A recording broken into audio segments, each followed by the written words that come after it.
Assalamualaikum warahmatullahi wabarakatuh. Hai semuanya, perkenalkan, nama saya Maulida Widi Tejaningsih, biasa dipanggil Widi. Catir Prodi Teknologi Kelautan dari Politeknik Kelautan Perikanan Pangandaran. Di sini, saya akan membahas mengenai nilai-nilai sila dalam Pancasila secara garis besar. Dimulai dari yang pertama, yaitu sila ketuhanan. Sila ketuhanan mengandung dimensi moral berupa nilai spiritualitas yang mendekatkan diri manusia kepada Sang Pencipta, dan juga ketaatan kepada nilai agama yang dianutnya. Kedua, sila kemanusiaan. Sila kemanusiaan mengandung dimensi humanus yang artinya menjadikan manusia lebih manusiawi atau memanusiakan manusia. Memanusiakan manusia itu upaya meningkatkan kualitas kemanusiaan dalam pergaulan antar sesama. Yang ketiga, sila persatuan. Sila persatuan mengandung dimensi nilai solidaritas, rasa kebersamaan, atau yang biasa disebut mitsein, dan juga cinta tanah air. Yang keempat, sila kerakyatan. Sila kerakyatan mengandung dimensi nilai berupa sikap menghargai orang lain, mau mendengar pendapat orang lain, dan juga tidak memaksakan kehendak kepada orang lain. Kelima, sila keadilan. Sila keadilan mengandung dimensi nilai mau peduli atas nasib orang lain, dan juga kesediaan membantu kesulitan orang lain. Itu merupakan nilai-nilai yang terkandung dalam Pancasila secara garis besarnya. Selanjutnya, di sini saya akan mengambil salah satu contoh permasalahan dalam kehidupan, yaitu permasalahan yang berawal dari konten seorang YouTubers, Ferdian Paleka, pada awal bulan Mei 2020. Saya akan sedikit menayangkan cuplikan konten YouTubers Ferdian Paleka. Bagi-bagi tuh buat temen-temennya tuh. Konten yang berupa video prank YouTuber Ferdian Paleka yang mengakibatkan dirinya dan beberapa rekannya menjadi tersangka karena terjerat pasal 45 ayat 3 Undang-Undang Informasi dan Transaksi Elektronik tentang penghinaan atau pencemaran nama baik melalui informasi elektronik. Selain itu, polisi juga menerapkan 2 pasal tambahan atas kasus tersebut, yakni pasal 36 dan pasal 51 ayat 2 Undang-Undang Informasi dan Transaksi Elektronik nomor 11 tahun 2008. Selanjutnya, saya akan menayangkan cuplikan salah satu berita kabar Ferdian setelah berhasil ditangkap. Baru 1 hari menjalani penahanan, tersangka pembuat video makanan sampah Ferdian Paleka kembali menghebohkan media sosial. Tersebar video Ferdian mengalami pelecehan selama dalam tahanan Polrestabes Bandung. Diam dulu. Keluar. Aman. Turun. Identifikasi ID dulu. Turun. Ya. Ayo turun. Dan lepas kameramu. Hah? Hah? Itu. Diam dulu. Hah? Apa kamu? Hah? Diam dulu. Seperti tidak lepas dari kehebohan di dunia maya, YouTubers asal Bandung Ferdian Paleka yang sudah ditetapkan sebagai tersangka kini kembali menghebohkan media sosial. Kali ini video yang viral justru video bullying yang dialami Ferdian CS saat berada di tahanan Polrestabes Bandung. Hasil pemantauan TV One, video bullying Ferdian tersebar di media sosial termasuk di aplikasi pesan WhatsApp. Sekitar 4 video yang paling banyak diunggah dan tersebar. Dalam video yang durasinya rata-rata 40 hingga 50 detik, tampak Ferdian yang rambutnya sudah digunduli, disuruh push up, squat jump dengan hanya mengenakan pakaian dalam. Kapolrestabes Bandung Kombes Pol Ulung Sampurna Jaya membenarkan peristiwa bullying terhadap Ferdian CS. Saat ini sudah dilakukan pengamanan terhadap pelaku bullying, pembuat video, hingga anggota kepolisian yang piket pada saat pembuatan video tersebut.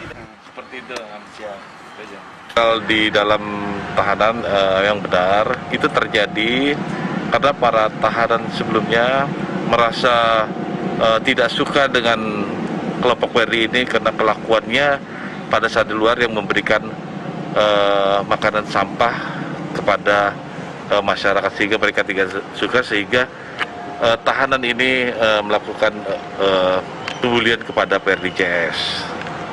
Terus bagaimana bisa ada rekaman di dalam tahanan? Adapun rekaman itu didapat dari handphone dari tahanan yang membuli kepada Ferdi CS. Itu didapat pada saat makanan yang dimasukkan ke dalam tahanan. Karena sebelumnya pada saat pandemi ini untuk tahanan di Polrestabes ini tidak menerima kunjungan siapapun juga, kecuali makanan. Mungkin di handphone ini diselipkan pada saat pemberian makanan kepada tahanan.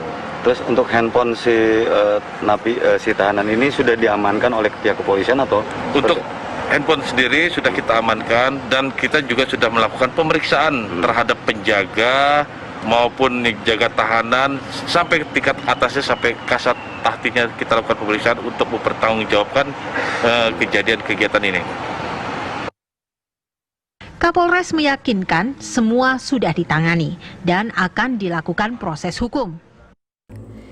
Nah, itu merupakan cuplikan salah satu berita mengenai kabar Ferdian setelah berhasil ditangkap. Di sini, saya ingin memberikan tanggapan mengenai kasus tersebut.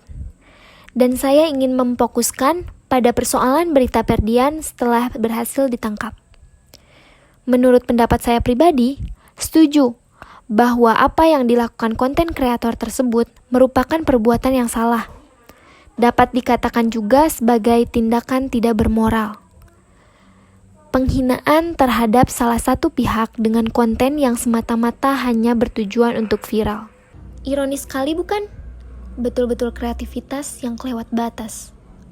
Kita semua mungkin merasa tersinggung, marah, terhina, atau mungkin malu dengan perlakuan salah seorang anak muda dari satu di antara anak bangsa lainnya, yang seolah sudah merendahkan martabat manusia di depan publik, di muka umum, dan bahkan di dunia maya. Kita mungkin merasa kaget, heran, mungkin ada yang sampai berpikiran, ada ya orang setega itu? Sampai banyak orang yang membuat sebuah unggahan konten sarkasme dalam rangka menanggapi kasus yang dinilai sebagai cerminan dari kemerosotan moral. Bahkan sampai-sampai dalam tahanan pun pelaku dibully oleh tahanan lainnya. Alih-alih kecewa, seperti yang ada dalam cuplikan sebelumnya yang katanya tidak suka dengan apa yang dilakukan Ferdian dan beberapa rekannya. Kita mungkin perlu mengevaluasi diri. Siapa sangka bisa jadi ini bentuk tamparan sekaligus pesan berharga yang diantarkan seorang Ferdian Paleka untuk kita semua. Saya di sini tidak berposisi sebagai bagian dari poros yang membela tindakan seorang Ferdian, melainkan upaya dalam mengajak sesama bahwa mungkin kita perlu meyakini hal demikian adalah contoh dari pelajaran moral untuk kita sesama anak bangsa, sesama remaja, sesama kaula muda, dan juga sesama generasi yang katanya memiliki kekuatan untuk membangun Indonesia emas ke depannya. Kita mungkin dapat menghakimi siapapun atau bahkan memperlakukan orang lain semau kita. Namun, mengapa kita tidak menyikapi kenyataan tersebut dengan mengevaluasi diri sendiri atas kejadian yang dirasa menyentuh hati kecil kita? Kita seolah kehilangan arah untuk menuntun diri kita sendiri hanya karena penghakiman terhadap orang-orang yang memang salah. Namun, siapa yang dapat menjamin bahwa bisa jadi kita bagian dari contoh krisis tersebut? Atau mungkin kita terlalu naif untuk mengakui bahwa diri kita lebih tidak bermoral ketimbang Ferdian Paleka. Maka dari itu, mari berkaca pada tingkah laku kita di rumah, di lingkungan, cara kita bersikap kepada yang lebih tua, cara kita bermedia, hingga cara kehidupan kita lainnya. Mari kemudian menjadikan kasus ini sebagai pembelajaran berharga kita bahwa ternyata sejauh ini kita masih harus selalu membantu, membimbing, mengarahkan, membenahi, dan mengawal sesama anak bangsa menuju tangga moralitas dan tentunya nilai-nilai setiap sila dalam Pancasila yang sudah sepatutnya kita tanamkan dalam kehidupan berbangsa dan bernegara. Saya Maulida Widita Janingsih ingin mengajak kalian semua menjadi manusia yang lebih beradab dan menjadi bangsa Indonesia yang menjunjung tinggi nilai-nilai Pancasila. Sekian dari saya. Wassalamualaikum warahmatullahi wabarakatuh.